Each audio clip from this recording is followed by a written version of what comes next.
best skills in life that everyone should know. There are simple ones that you learn in school, and ones that could save people's lives.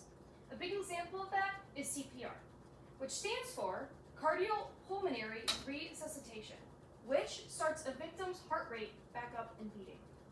Now, it is important to know this because there could be a simple situation where you're sitting at a restaurant and enjoying a dinner, and the next thing you know, the person next to you falls to the ground and does not move.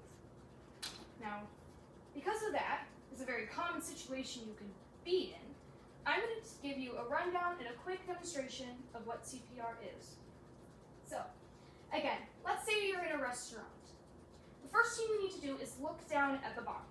You need to make sure that is A, safe to touch, and B, that it is not in any way where the body can be harmed anymore. The next thing you do is you will get down next to the body and you will check if they are responsive. The way that is done is you will hit their chest like this and say, "Are you okay?" Doing this will tell you if they are responsive.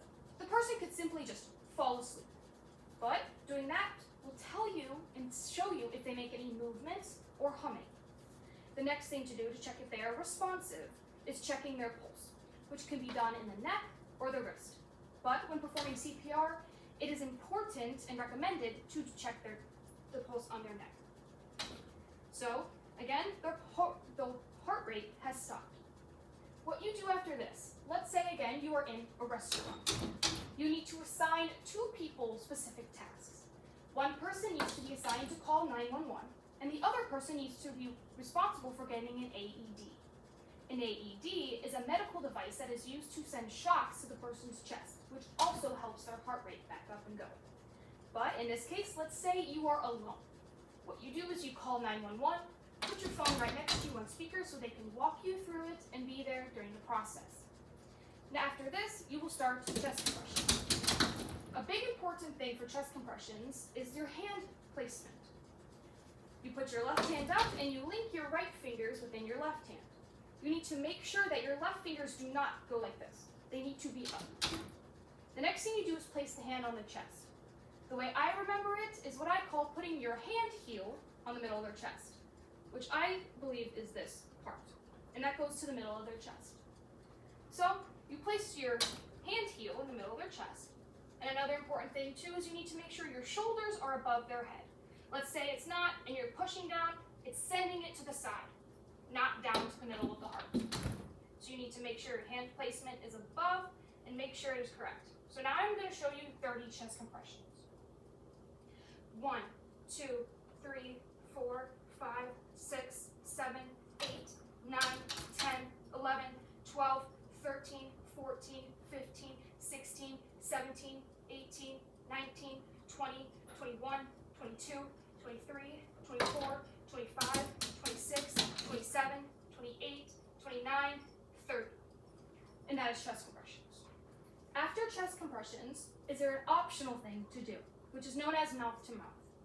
The way mouth to mouth is done is you tilt their chin up, pinch their nose, close, and put your mouth around theirs. You need to take 2 breaths and blow 2 breaths into their mouth. It is important to it's fully important to pinch their nose to make sure no air is coming out of their nose and going straight to their lungs. After doing mouth to mouth, if you do, you will go back to 30 chest compressions. But if you don't do any mouth to mouth, you will just take a couple seconds, then continue chest compressions. Once that is done, keep doing that process until the EMT and the ambulance arrive. And that is CPR. Again, CPR is very important because there are jobs such as teachers, doctors, and mainly lifeguards where it's important to know how to save people's lives. Now, in the state of Illinois, it is 2 years until you need to get your CPR certification back up.